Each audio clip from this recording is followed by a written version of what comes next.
night. And so the session is now being recorded. Welcome to the Flight Plan for Your Success. Obviously, all of you know that my name is Les Gordon.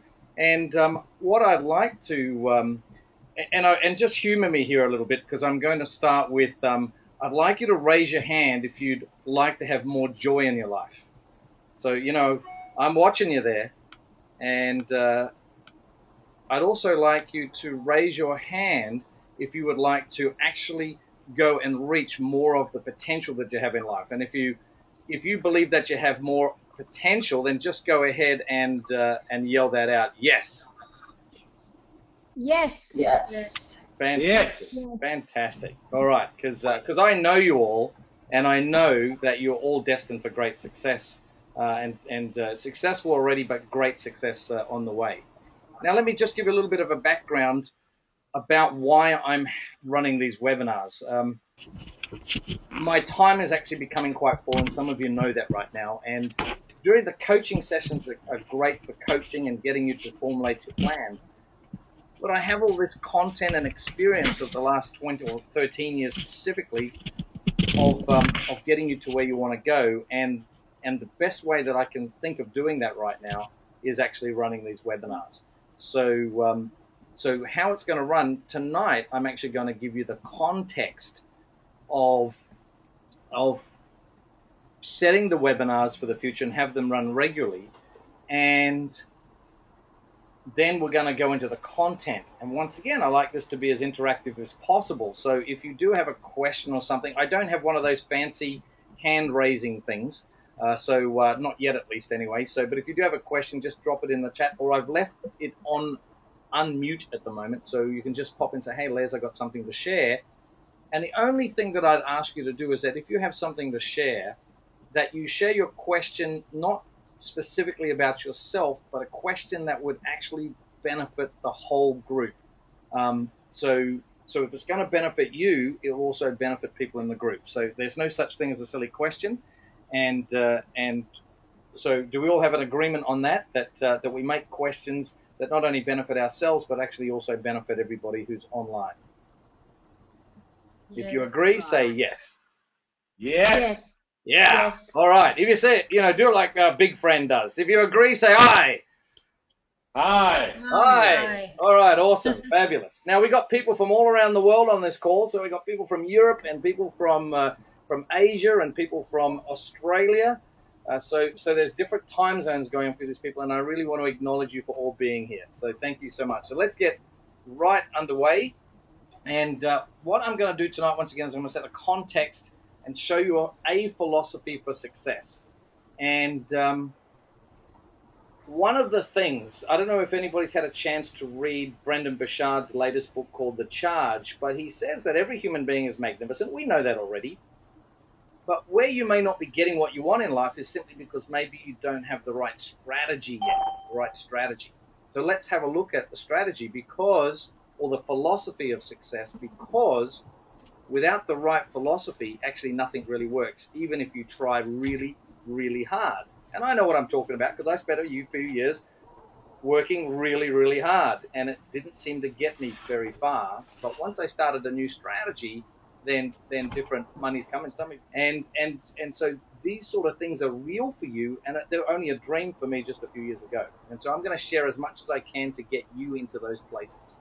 So the first thing is we want to have a look at a couple of things that, well, there we go. Oh. The definition of success. So can everybody see my screen? Is it like, well, let me ask you a better question. Can anybody not see my screen? If you can't see the slide up on the screen, then just type a message in the chat window right now and say, hey, I can't see it. Or if you're having trouble with the audio, just let me know and let's see how we're getting on. And I can't see any no's going on there, so let's keep moving right along. So the success philosophy I'm going to be touching on tonight, I'm going to be talking about definition of success. Very important to know what that means, because everybody has their own ideas of what success means. I'm going to talk about resting and thinking, something that I've noticed over the last few years of coaching about how hard people work without taking the appropriate time to rest and to think. Remember, the name of the famous book of all time, one of the most famous books for persons of all time, is think and grow rich. And grow rich. It's not. Think and grow rich. Yeah, exactly. Thank you, Nanita. It's not think and grow rich. It's think, and I'm pausing here on purpose, and grow rich. It's not be busy, have a very full day, and grow rich.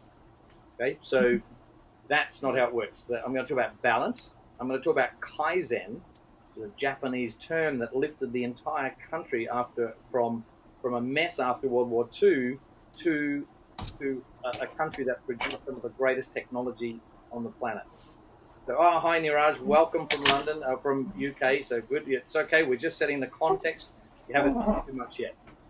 So, and some of you might know that as constant and never-ending improvement. And I know that every one of you on the call here tonight, whatever stage that you're in, you're looking for that constant and never-ending improvement. And as they say, we're either growing or we're Dying. dying. Thank you. We're either growing or we're dying.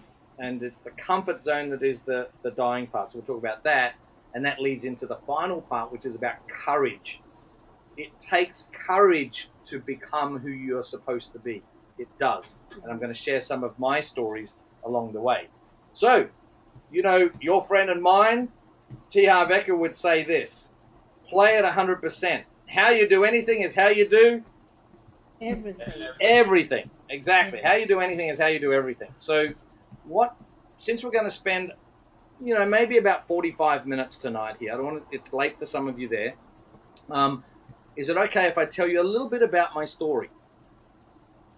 Yes. Yes. Thank you. Thank you. So, for some of you who don't know, that I grew up in a small town near Brisbane. And when I was 12 years old, I actually went to the movies. And I remember, you know, it was a little bit of a tough time in my life because my parents had just split up, and I had to be given a choice. There were 3 boys. I was in the middle. And I woke up one morning and I was given a choice to either go with my father or go with my mother. Maybe some of you can relate. It was a very tough choice for a 12-year-old. And since my 2 brothers, older and younger, immediately went to their father, you know, I stood up and I decided to go with my mother. And so I went there, and we went to this little apartment, this little old apartment, and one day I just crossed the road, and there was a movie theater there, and I just went in. And when I walked into the movie theater, and I was just happy to watch anything at that point, just to sort of get the think out of my head, this is what I saw. He's dashing. There's just no way that I can say I'm the best pilot in the world. I'm the second best pilot in the world. He's daring. Oh, foolhardy! Where you stop forward in this entire civilized world? He's devious. These people are mine. Forgive the intrusion, folks. He's the great Waldo Pepper, pilot extraordinaire, barnstorming his way from the heartland to Hollywood. You mean he's going to pay me $500 to set this thing on fire and jump? He may be reckless.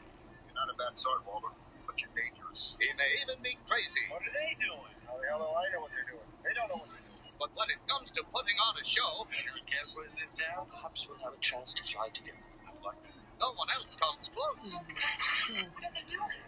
Actually fighting. Look at it, Joe. Robert Redford is the greatest natural flyer I've ever seen in my life. It's his home. you. The great Waldo Pepper. All right. What do you think about that? Did that come through okay? Yeah. Yes. Yeah, fabulous. And so some of you might even remember Robert Redford. Sure. Yes, I do. Yeah. Okay, so that ignited my passion. And you know what? As you know, what I've discovered and shared with a lot of you is that the number one reason why most people don't get what they want in their life is because they don't know what they want, right? The number one reason why people don't get what they want in life because they don't know what they want. And so that's why I went on in search and been pushing many of you, all of you, to get clear on your passions, because clarity is what? Power. Clarity is power. Okay, fantastic. Clarity is power. Clarity's power. Thank you, Nanita. So basically, by the way, did that movie play okay? Did it go in sync? Did it work over the net? Yes. Okay, Yes, great. yes. Okay, Yes, great. yes. Fabulous. Thank you. I'm just playing with technology here, so this is cool. So, okay, so let me tell you what happened. So there I was at 12 years old. I had decided I'm going to become a pilot. First problem, well, at that stage, it didn't matter. I could do it. But as I got a little bit older, I realized something, that it actually costs money to learn how to fly an airplane, doesn't it?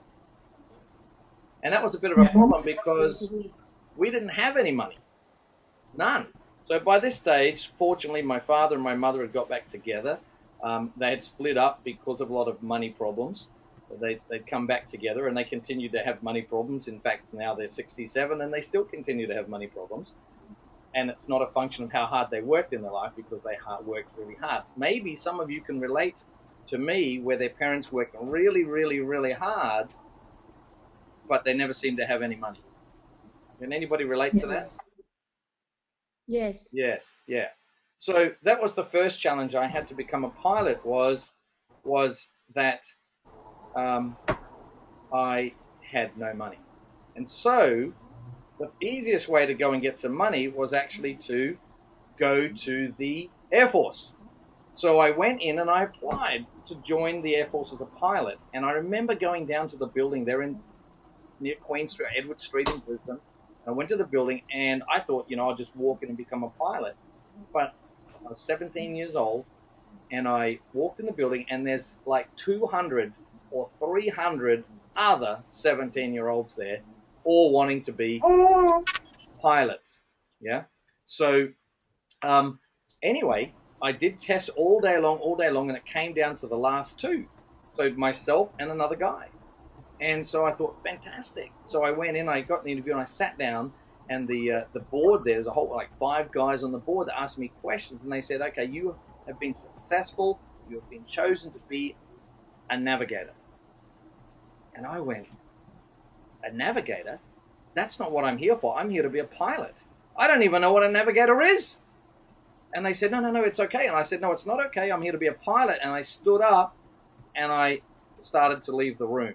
That's how clear about what it was that I wanted to be. And one of them stood up and said, no, look, you can be a pilot. Just sit down. So I said, okay, great. So I sat back down. I said, okay, what's the deal? And they said, well, listen, right now we don't have any places open for pilot. So we have a navigator's course. So why don't you do the navigator's course while you're waiting, and then you can become a pilot. And I said, being a naive 17-year-old, I said, okay, that sounds like a great plan.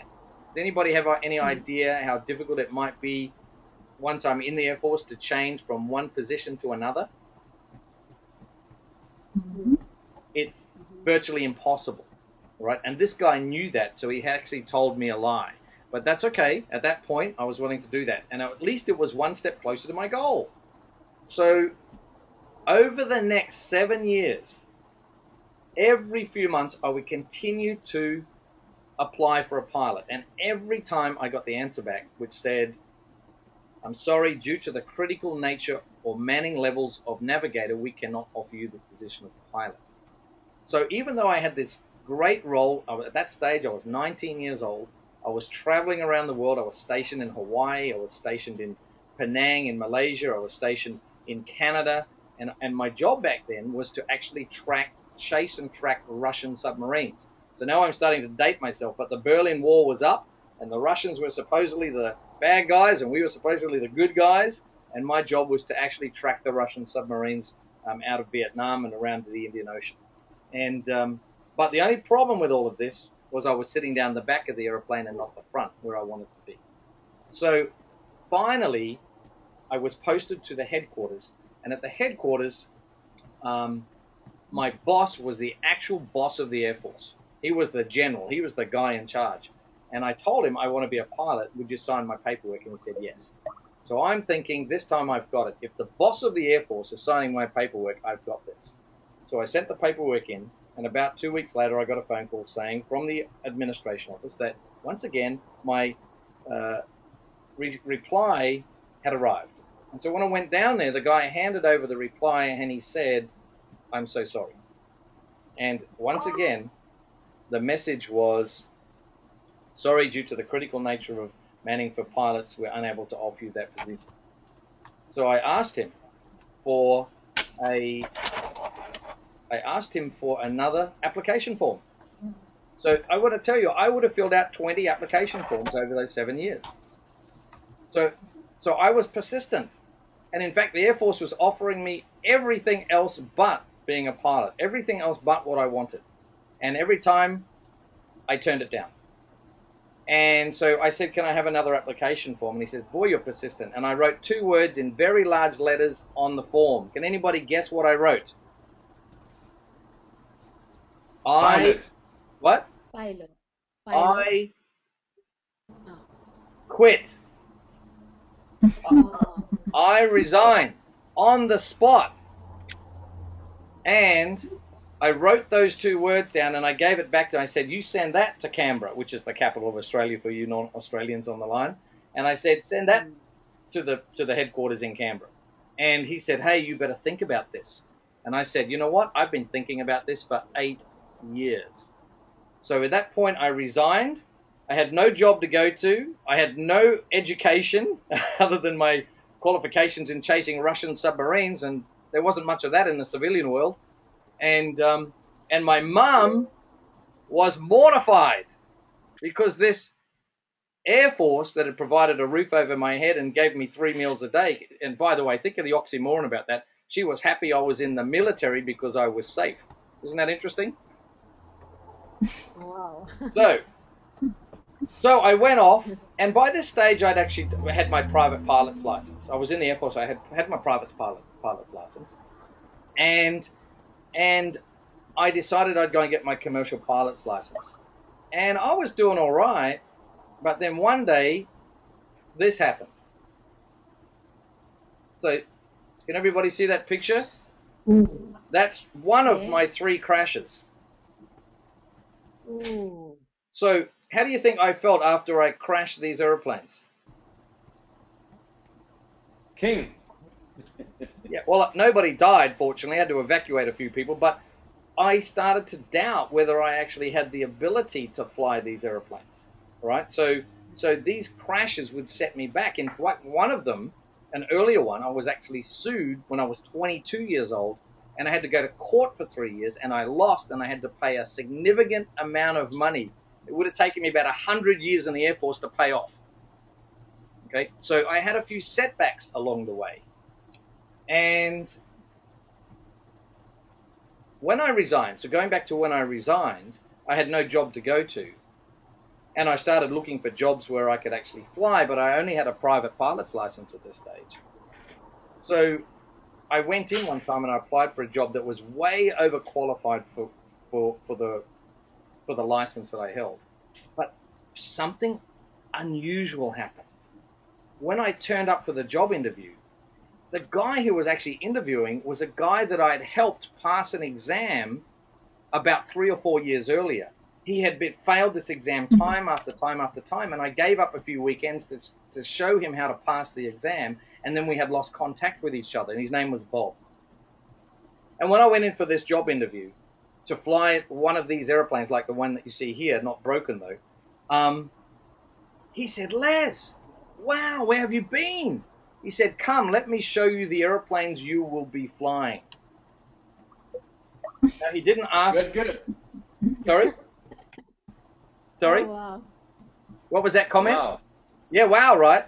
So I didn't have a license to fly these airplanes. I only had a private pilot's license. I needed a commercial license. I didn't have enough hours to fly these type of airplanes like the one that you're looking at now. So I was totally unqualified for the position, and there he is showing me these airplanes, and I'm thinking, wow, this is great, but in the back of my mind is like, oh my God, I better go and get a license. Now, I was very close to getting a commercial pilot's license. So I ran over. I said to him, hey, listen, I've just got to tidy up with the Air Force. I need 1 week before I can start. Is that okay? He said, sure, take a week, get organized. But what I did was I ran over to the flying school, and I said, listen, I need my commercial license, and I need it yesterday. So I flew, and they booked an exam, my commercial pilot's exam, for 3 days later. And so I did a few flights with them and got all spruced up to do this thing. And on the day of the exam, I got in, the instructor got in, and he said, take me to Mittagong. Some of you Australians on the call might know that. And so I said, right. I went down to Mittagong, and he said, I want you to fly a circuit, get ready for the landing. And as I started the circuit, I started to turn left, which is normal for flying a circuit in an aeroplane. And as soon as I started the turn, he said, you have failed, take me back to Sydney. And I couldn't believe it. And at Mittagong, it's an unusual place where you don't turn left to do the circuit, but you turn right. And I didn't know it. I didn't look it up in the book. So I'd failed, and we got back and we landed.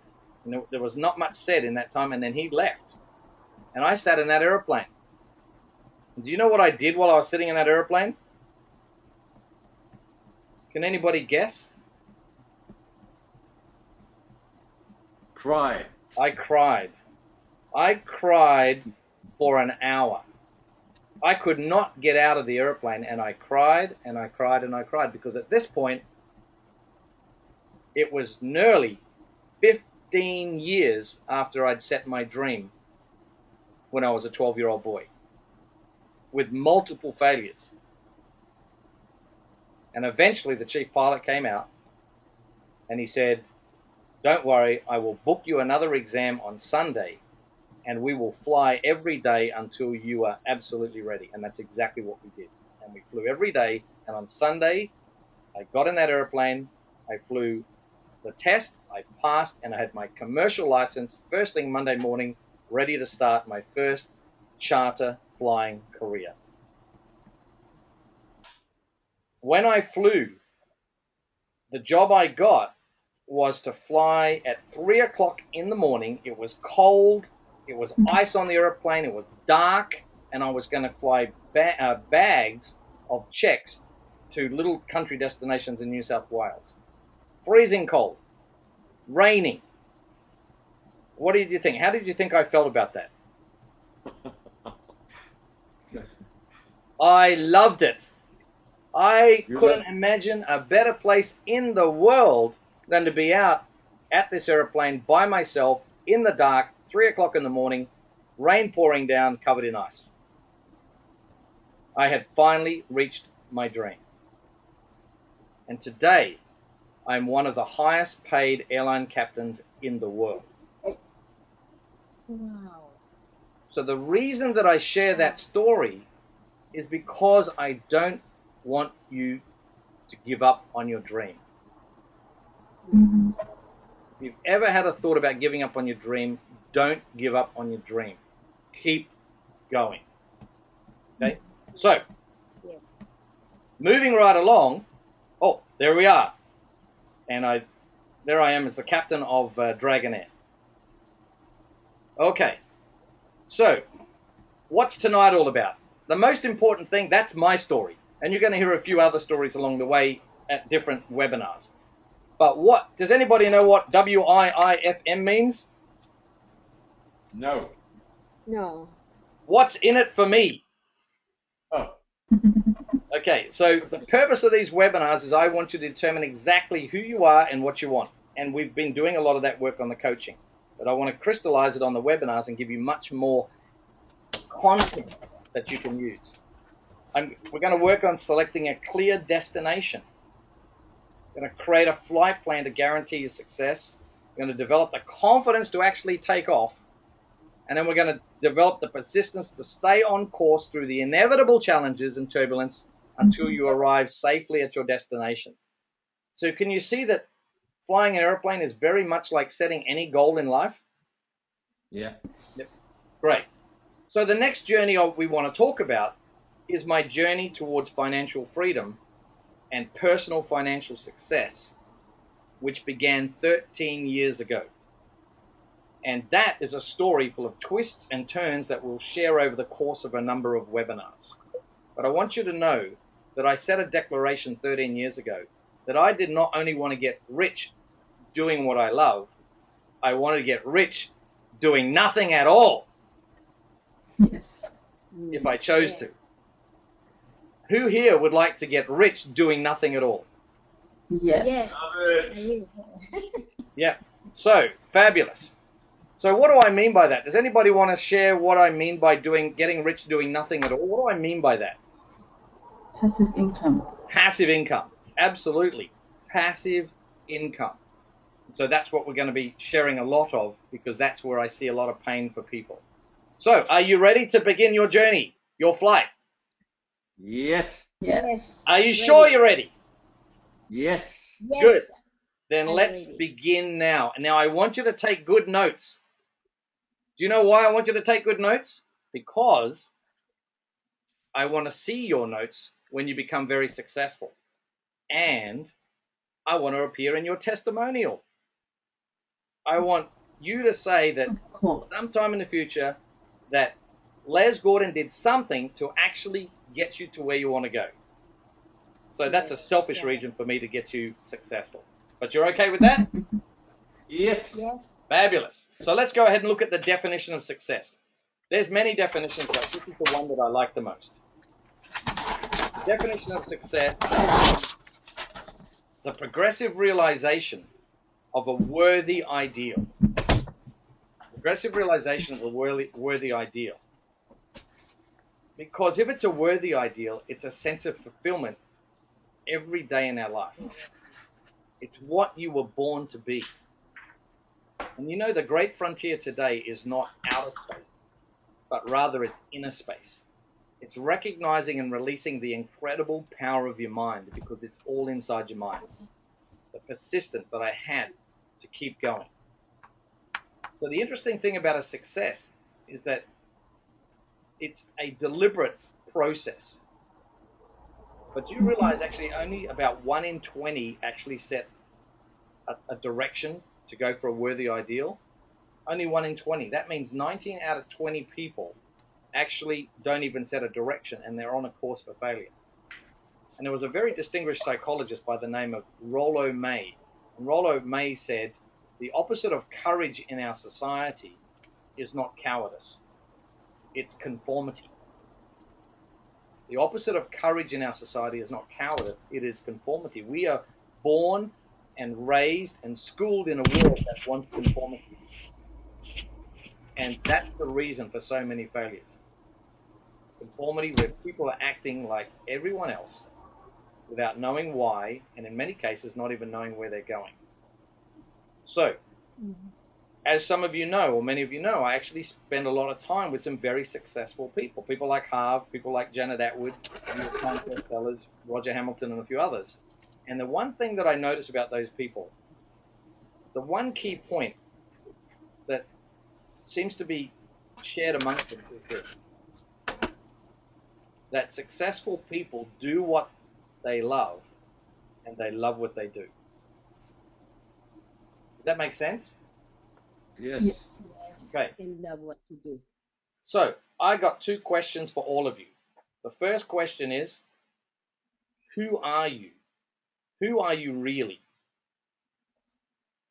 This is a question I really want you to take time out and contemplate, or even meditate on, because it may take you a long time to find that answer. But one of the keys that I've used and I've shared with many of you is what I share is the profiling test. Whatever one it is. The one that I particularly like is the Wealth Dynamics profiling test from Roger Hamilton, because that one is related to entrepreneurship and money. So that one I find is very key. That's the first question. Who are you really? The second question is, what do you really want? What do you really want? Which is anybody, what are we talking about there when I say what do you really want? Passion. Passion. Thank you. Passion. So that's why we've been working on passion and talent, and the purpose of this webinar is to give you more background information of why that's so more important, as well as give you the clarity, more clarity to make that happen. And I might have shared with some of you, I don't know, but I used to have this answering machine at home. In fact, it wasn't an answering machine, it was a questioning machine. And it went like this: hi, I'm sorry I'm not in right now. And I'd love to know who called, but who are you and what do you want? Don't worry if you don't know the answer to those 2 questions. Neither do 95% of people on the planet.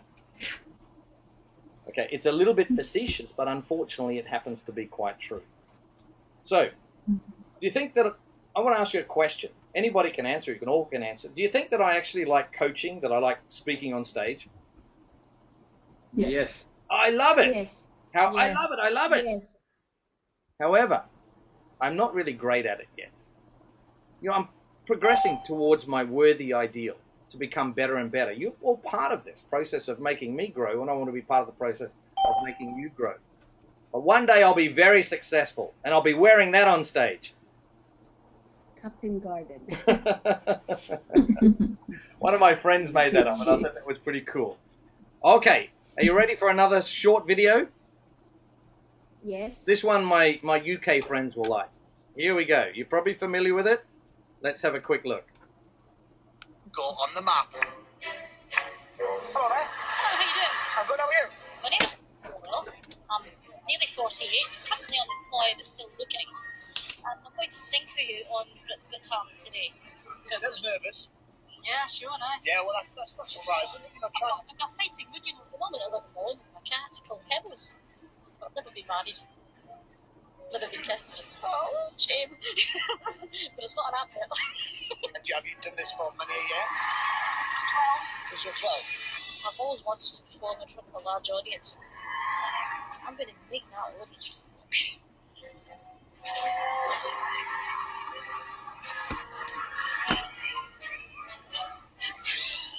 Hi, what's your name, darling?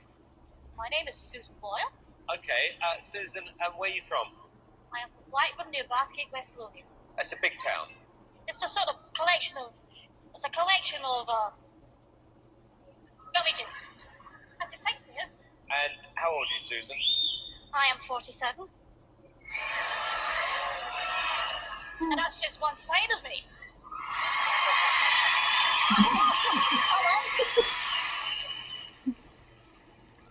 Okay, what's the dream? I'm trying to be a professional singer. And why hasn't it worked out so far, Susan? I've not been given the chance before, but here's hoping it will change. Okay, and who would you like to be as successful as? Elaine Page. Elaine something like Page. What are you going to sing tonight? that. I'm going to sing I Dreamed a Dream from the Miserables. Okay, big song. Yeah?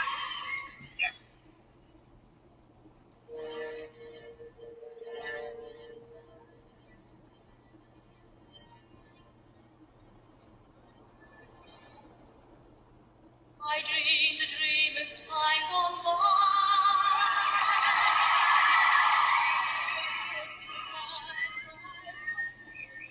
You didn't expect that, did you? Did you? No. I dreamed of love would never die.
do you think of that?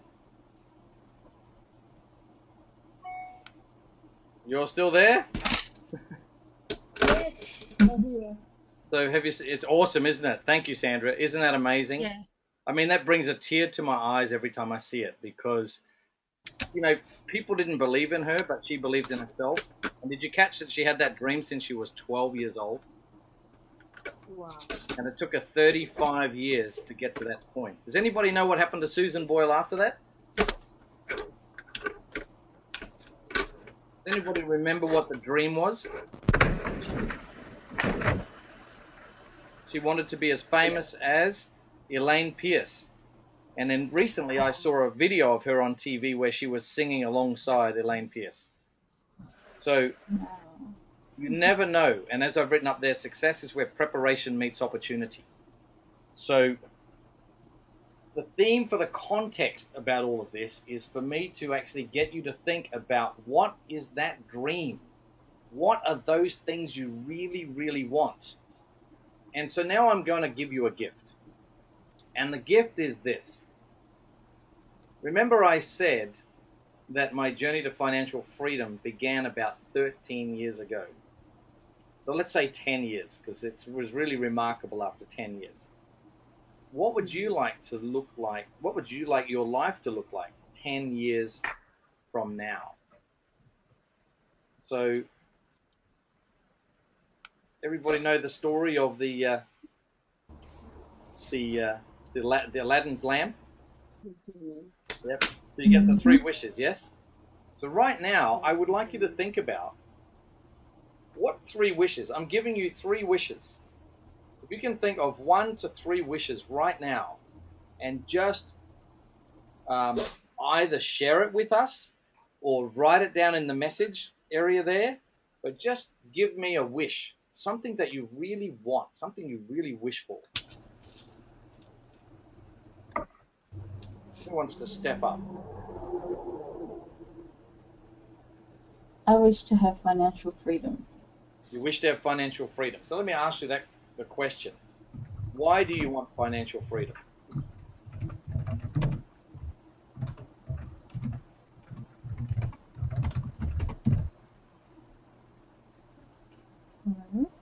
Why do you want financial freedom? What's that going to do for you? That will open doors. Open doors to? To a lot of things, to education, to health, Okay. Okay. to your dreams. Okay. So, no, not yet. Okay, your specific dreams. So let me share with you. Last night I spent time with a couple of people, a couple of multi-millionaires. They actually don't do much. All they do is hang around together and fly to Tahiti and have a good time and then fly off to Hawaii and have a good time. So, did anybody like the idea where they could just travel and go where you want whenever you want? Yes. Yeah, that sounds pretty good. Yeah, so the idea of financial freedom, and interestingly enough, they say the same thing that I say. You'd be surprised how little money you actually use once you actually have a lot of money coming in. Right, so the financial freedom is what do you want to do with that time that financial freedom buys you? How do you want to spend that time? You know, so that's something that we can actually have a look at a little bit. Now, to do that, we need to create specific visions. So this little map here is like having a vision, where we want to create a vision. And you'll see in the middle, there's down the bottom left corner, there's a compass, and setting our direction is the number one thing that we want to do. We're going to head off in a particular direction. We're going to set that direction and go down there. And can everybody see the road there? Yes. So what do we need on a road to get to our destination? We need a vehicle, right? Oh. We need a vehicle. So the question is, what's that vehicle going to be? Because a vehicle could be a bicycle or a skateboard, or it could be a Ferrari. So the question is, how quickly do you want to get down that road? How far do you want to get down there? You know, so great. I see some of you have typed in some messages. Oh, everybody can see this. Oh, no, it's to me. So I can see somebody wants to be super wealthy so they can get all their time back. And another one person says here that they want to get funding for their business so they can get their business to the point where they are redundant and they can focus on their passion. Okay, so which is great, but we actually want to be starting businesses that are actually focused around our passion to begin with. But I get that. That's fine. So so the question is setting the right direction to where we want to go. So we talked about vision boards before as well.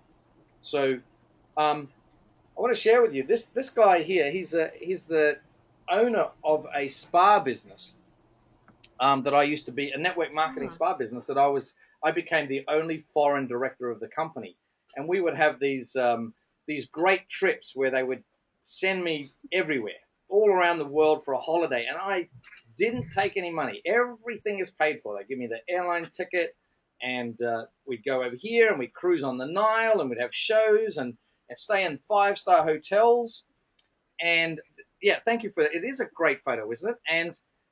And while we were touring around Egypt, we were looking at inside these crypts, mummy crypts. And if you've ever seen these crypts, they've actually got the ones that are still painted. They're full of images for the afterlife, to go in with the pharaoh for the afterlife. And while I was there, I thought, wow, that's amazing, because these pharaohs created 3-dimensional vision boards. And their vision boards were created over 30 or 40 or 50 years before. Back in those days, the average age was about 35 before they died. So these vision boards were created over their lifetime. And these people would go down and watch their pyramid being built every day, right? So they had a vision, and their vision was to go to the afterlife and have all these things in the afterlife. Now that is super cool. So I want you to think about, you guys, making sure that you do create your vision boards, because your vision boards are very, very powerful. Okay? And they give us the clarity. And the best way to deal with this, a number of times in my life, I've nearly died. And one time was back in November 2010, where I was diagnosed with a skin cancer that was quite bad. And I was actually diagnosed that I actually might have only had a few months to live. So one of the great gifts of being told that you've only got a certain time to live is that you start to get very clear about how you're going to live the rest of your life. So you might want to ask yourself the question as an exercise is, what if I only had 6 months to live? And then create that onto your vision board. Very, very important. And a lot of times I've got you to go across to Magic Future or whatever one that you choose to use, but make something and make it work and keep refining it. So I'm gonna come to a close for this first half of getting clarity about why our vision is so important, why our dream is so important. And the first thing that I want to share is, with that vision, we want to make sure that vision gives us clarity and focus. If any of you wear glasses, and you know that if you take the glasses off and everything becomes blurry, well, that's how most people live their lives. And when you put your glasses on, everything becomes back into focus, and you start to get clarity. And so it's so important for you to have that vision, because that's the direction. And once you've got that vision, you can look at what is the big why. The big why, this is what I was asking you before. Do you want extra income, financial freedom, better health, have your own business, more spare time? You want to do personal development, you want to help other people, etc., etc. And there's always 5 great questions that you could ask around your big whys when you choose one. So everybody right now, you don't have to say it, you don't have to write it, you can if you want to, but just choose something out of that list if it resonates with you. If something in that list right now, just choose one item. You had to choose one. Which one would it be right now? Has anybody not got one yet? Just Okay. get one. Yeah, great. Well done, Anita. So here's what it is. Here are the 5 questions. What is your number 1 priority in that list? And then you want to ask yourself these questions in this order. Why did you pick that one? Why is that one particularly important to you? And what are the consequences of not having that particular opportunity? and then ask yourself the question, why would that worry you? So once again, you can actually go into that and ask the question. Would anybody like to volunteer? Why? Would anybody like to volunteer which one they chose, and then would like to work through these 5 questions? Any volunteers?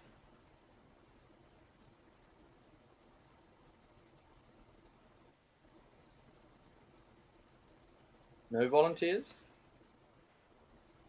I'll go. Okay. Thank you, Sandra. So which one did you pick?